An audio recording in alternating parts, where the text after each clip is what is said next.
من عمل صالحا من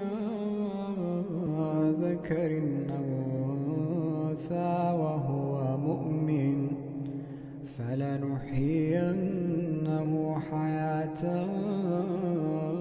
طيبة ولنجزينهم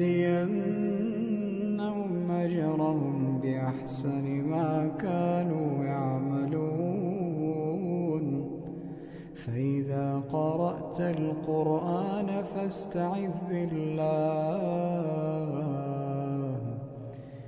فاستعذ بالله من الشيطان الرجيم. إنه ليس له سلطان على الذين آمنوا